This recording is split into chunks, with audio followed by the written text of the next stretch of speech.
Just when many people thought Westminster's turmoil could hardly get any worse, speculation is now mounting about a dramatic new twist: the prospect of Angela Rayner one day entering Downing Street as Prime Minister. Please take a moment to like and subscribe. Every single click genuinely helps this channel grow, so we can reach more people, raise more awareness, and do more to support veterans here in the UK who've already given so much for all of us. Your support really does make a difference.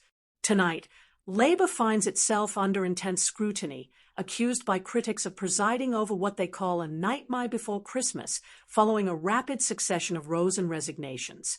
At the centre of the storm is Sir Keir Starmer, described by some commentators as a punch-drunk and lame-duck leader, and his former deputy, Angela Rayner, who is now widely seen as being on manoeuvres for the top job. The immediate backdrop is a series of controversies that have rocked the government. Angela Rayner herself resigned from the cabinet in September following a storm over stamp duty on a flat she owned in the upmarket seaside town of Hove. Questions were raised about underpayment and compliance with the ministerial code. While the precise legal details remain a matter of public debate, the episode left her, in the words of one account, chastened and humiliated. Her exit came on the heels of other high-profile issues. Sir Keir Starmer faced criticism for accepting around £16,000 worth of clothes from Labour peer Lord Ali. Treasury Minister Tulip Siddiq quit after intense scrutiny of her close family connection to the ousted Prime Minister of Bangladesh, who is her aunt. And Chancellor Rachel Reeves has spent weeks defending herself against accusations from opponents that she looked Britain in the eye and lied about a so-called black hole in the public finances, before announcing a deeply controversial budget that imposed significant tax rises and spending restraint. Taken together, opponents argue, these incidents have created what they describe as a doom loop of deceit, sleaze, and controversy, eroding trust in the Labour leadership and fueling talk of an internal push to remove Sir Keir. It is in this febrile atmosphere that Angela Rayner has re-emerged.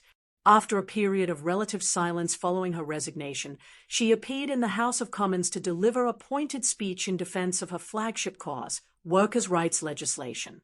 For supporters, it was a reminder of her political clout and her connection to Labour's traditional base. For critics, it looked very much like the opening skirmish in an almost inevitable battle for control of the party in the new year. Rayner's background is often central to how she is portrayed. She left school at 16 without formal qualifications, rising from a working-class upbringing to become a senior figure in British politics. Admirers see this as proof of resilience and authenticity. Detractors on the right describe her as a hard-left ideologue. Commentators hostile to her accuse her of despising those who work hard to better themselves, especially if they make lots of money doing so, an assertion her allies strongly reject. She was previously forced to unreservedly apologize after calling Conservatives scum at a party event, a remark that continues to haunt her in the eyes of opponents who say it revealed her true instincts. The stamp duty row has also drawn criticism about her judgment. After stepping down, Rayner received a severance package of around £17,000, in line with rules governing departing ministers. Critics have seized on this, pointing out that she has previously spoken out against so-called golden goodbyes for those found to have breached the ministerial code. They argue that accepting the payment undermines her image as a straight-talking champion of accountability. Her supporters, however, note that such payments are a standard feature of the system and say singling her out is politically motivated. There has also been speculation, reported by some media outlets, that Rayner's decision to buy what has been described as a palatial seaside property in East Sussex may have had a political dimension. According to these reports, some within Labour believe she may be positioning herself for a safer, more winnable seat if her current constituency of Ashton-under-Lyne comes under pressure from Reform UK or boundary changes at the next election.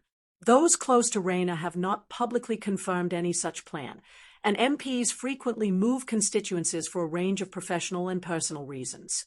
Nevertheless, the rumours have further fueled talk of a long-term leadership strategy. Meanwhile, figures on Labour's left have been openly debating who should replace Sir Keir Starmer if a leadership challenge materialises. Former party leader Ed Miliband has been mentioned in some quarters as a possible unity candidate, despite having already endured one bruising spell at the helm. But in recent weeks, it is Angela Rayner whose name has increasingly been floated by grassroots activists and some trade union voices as a more combative, left-wing alternative. Sir Keir himself has continued to praise his former deputy in public. After her resignation, he said he was really sad to see her go, describing her as a major voice in the Labour movement and insisting she remained hugely talented. Asked directly whether she might return to cabinet in future, he answered yes. Those comments were intended at the time to signal party unity and to dampen speculation of a rift. Now, they are being replayed in a very different context, as some observers suggest that a leader under pressure may have inadvertently boosted the credentials of a potential rival. For Angela Rayner, the stakes could hardly be higher. Friends say her ambitions remain focused on shaping Labour policy and representing working people, while critics insist that all eyes are firmly set on Downing Street and portray her as biding her time for what they call ice-cold revenge. One commentator claimed that, if she eventually becomes Prime Minister, it would be a remarkable outcome for her and a triumph for her long-standing trade union allies, but, in their view, an unmitigated disaster for the rest of us. It is important to stress that such language reflects the stance of vocal critics rather than any settled public judgment. Opinion polling on Angela Rayner's leadership credentials remains limited, and many voters are still focused on the day-to-day pressures of the cost of living, public services, and the economy. Within Labour, too, there is no consensus. While some backbenchers grumble privately about Sir Keir's performance and the recent scandals, others warn that another bout of internal warfare could further damage the party's credibility and distract from governing. What is clear, however, is that the prospect of a leadership battle early in the new year is being taken increasingly seriously at Westminster. If Sir Keir Starmer were forced out while Labour still holds a working majority in the Commons, the party would in effect be choosing a new Prime Minister without a general election. That prospect alarms some constitutional traditionalists but remains within the rules of Britain's parliamentary system, which vests ultimate authority in the governing party's choice of leader. In that scenario, Angela Rayner would almost certainly be one of the most closely watched contenders, alongside figures from both the soft left and the centre-right of Labour. Her champions would emphasise her working-class roots, her ties to the trade union movement, and her focus on workers' rights and public services. Her opponents would highlight past controversies, sharp rhetoric, and what they regard as a more radical economic and social agenda. For now, all sides are positioning.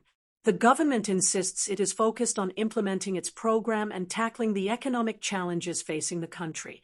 Critics, though, argue that a government beset by rows over personal conduct, ministerial standards, and fiscal honesty looks increasingly unstable.